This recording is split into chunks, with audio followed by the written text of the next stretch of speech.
JFK Stadium by car, truck, and by metro to watch the Washington Diplomats continue their drive to the North American Soccer League playoffs against Johan Cruyff and the Los Angeles Aztecs.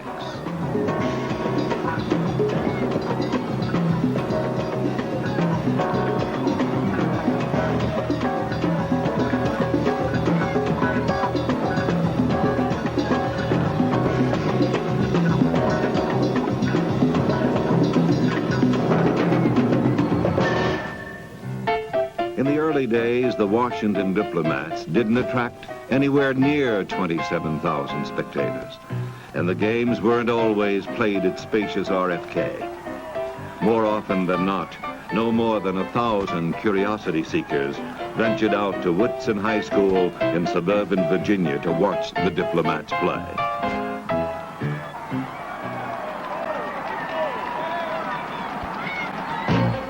Among the men most responsible for shifting Diplomat soccer into high gear is head coach Gordon Bradley. Bradley came to Washington after 7 successful years of building the New York Cosmos into the NASL's premier power. He has left the club the respect it lacked prior to his arrival. Play for each other. You're running well. You're encouraging each other, but we can still do better. And the second half, because the one goal down, they're going to bring the game to us. But we play them at it. And we'll win through. Keep working and working and go forward.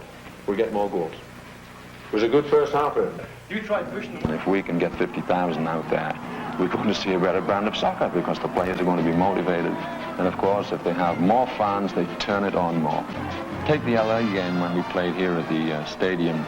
It was an entertaining game, a very competitive game, and a brand of soccer which will certainly prosper the game over in this country.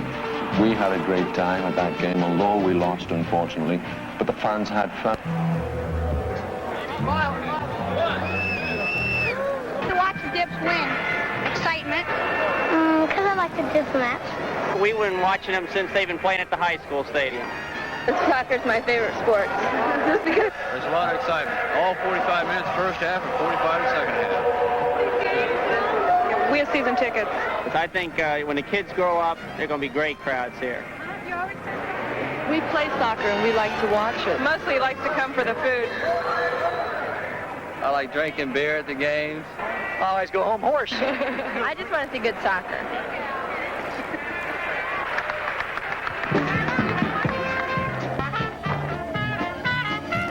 I like the Diplomaniac. The Diplomaniac? It's crazy. Yes. Can't tell what he is. Looks like a bear or platypus, yeah.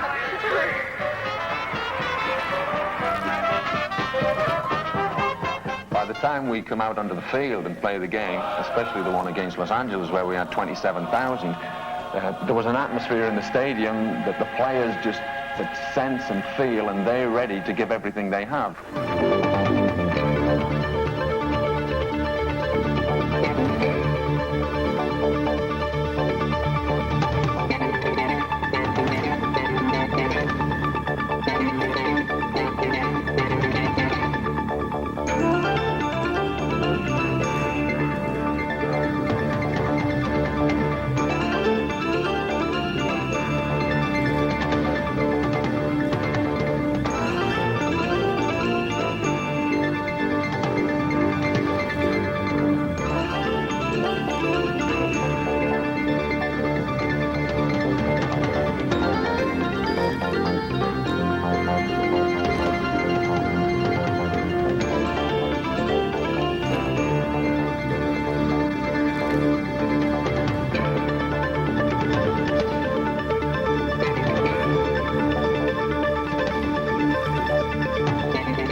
On the field, the twisting, turning movement of well-conditioned bodies is the universal form of expression that binds these men.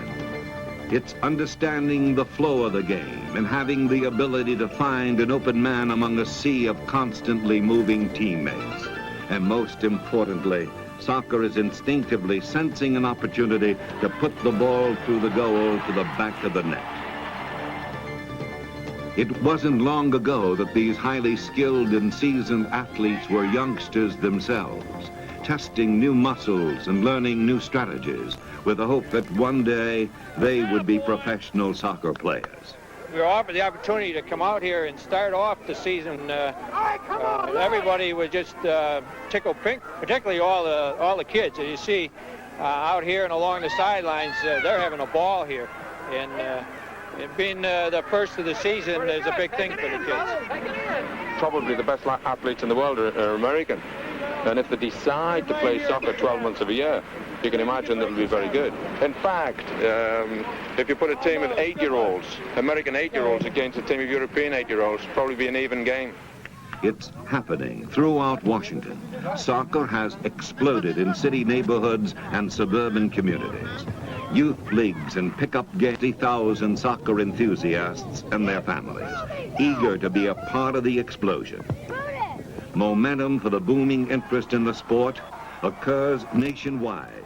And for Washington, in the not-so-distant future, 55,000 fans will come to RFK to enjoy the Diplomat experience. Coach Bradley comments on the varied talents and abilities of some of his key players. Robert Irushi is probably the most competitive player on the team. Robert doesn't even want to lose in a practice match. He doesn't want to lose in a scrimmage. He doesn't want to lose at any time. And I like that attitude. I like that kind of player. He gets his place on this team because he's good enough to play the caliber of ball that I'm looking for. Looking at our opening few games, I was a bit nervous myself. But the guys just seem to knit well quickly together. I think that we have some good total soccer players which help us become a good soccer team. Bobby Stokes is the player that I can use in several positions. He's a utility player, and I don't have many of them. He's a type of player that every coach would love to have. It doesn't matter if I ask Bobby to play midfield or forward, even goalkeeper. Bobby would play that position for me, and he would give it his best all the time. Everybody's an individual, although you're playing collectively. But you just get on with your own game. The rest is just a mental block here. I mean, the crowd is there, but you just can't really listen to them. It's just a blur. All you can see is the ball and what you're going to do with it, sort of thing, you know. I mean, they're going to have to drag me off the field to stop me playing. No, it's just fantastic. It's a fantastic league. Sonny Askew, it's been a pleasure to watch this season. A tremendous skill, great potential, has come into the team and has carved out a position for himself.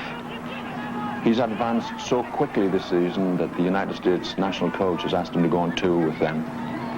And I see a great future for the player in the North American Soccer League. To watch Alan Green handle the ball is to experience the true excitement of soccer. His quickness and agility in enemy territory makes him one of the league's most dangerous strikers. Despite a mid-season scoring slump, Green still set a club record for most goals in a season with 16. And his 41 points also established a new Diplomat standard. Green recalls the agony of that 9-game strikeless spell. It's very frustrating for a forward. Like myself, I started off by scoring a lot of goals. I was miserable at home. I wouldn't talk to people, you know. I didn't know what I was doing wrong. I couldn't believe it. But for comeback victory over the Toronto Blizzard at RFK. Down 4-1 with just over 30 minutes remaining and all hope seemingly lost, the Diplomats sparked a comeback charge that left the Blizzard dazed in one of the most thrilling spectator events Washington has seen in some time. Recalls. I can remember when that last goal was scored and I looked behind me. The people were on the feet. They weren't sitting in the seats, they were on the feet and they were cheering for the Diplomats. It was a great game. It's a game that I'll remember a long time. Alan Green's analysis of scoring goals speaks for itself. Well, it's just a great sensation you get, you know, especially when people's got a job to score goals like myself. It's magic, that feeling when you get when you put one in the net, like, you can't beat it, like. You can't describe the feeling, like, you know, it's ecstasy. All season long, the Diplomats raced neck and neck with their divisional rivals, the New York Cosmos. The first of two fiercely contested, closely checked and evenly fought matches was played in Washington on a chilly April afternoon early in the season. the Cosmos came to RFK with superstar playmaker Franz Beckenbauer and Giorgio Chinaglia. With a score and 2 overtime periods, the ultimate winner would be decided by the shootout.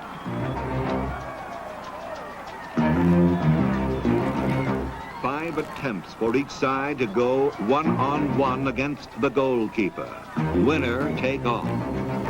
The intense, nerve-shattering pressure could be felt everywhere, especially with Diplomat goalkeeper Bill Irwin. No one sat in their seats as Cosmo superstar Giorgio Chinaglia came to the line for the psychologically most important first attempt. But Irwin closed him down. Zaki Beteskic scored first for the Diplomats and gave Washington the hope that they might beat the NASL defending champions early in the season. Irwin stopped Tuart, but Beckenbauer and Carlos Alberto each scored for the Cosmos. Alan Green's sensational strike evened the shootout, and at the end of the first 5 rounds, Cosmos 2, Washington 2. The battle continued through 3 more deadlocked scoreless rounds until a spectacular Cosmos goal by Sinino and a Washington miss allowed the Cosmos to escape defeat in one of, if not the most exciting game of the season. The Mats, the Cosmos, and the rain. But the weather didn't dampen the enthusiasm of the 35,000 soccer fans who braved the elements that night to watch the 2 teams battle to a 4-4 tie in the downpour. The Cosmos claimed another shootout win, but not before Diplomat goalkeeper Bill Irwin impressed the New York crowd with an outstanding performance. Angles, that's the main thing. If you get your angles right, it makes it harder for the forward. I'm always watching the ball. It's got to come to me eventually, so if I just keep watching it and position myself in accordance to the ball, I'll be all right. Gordon Bradley elaborates on his team's strategy on the field.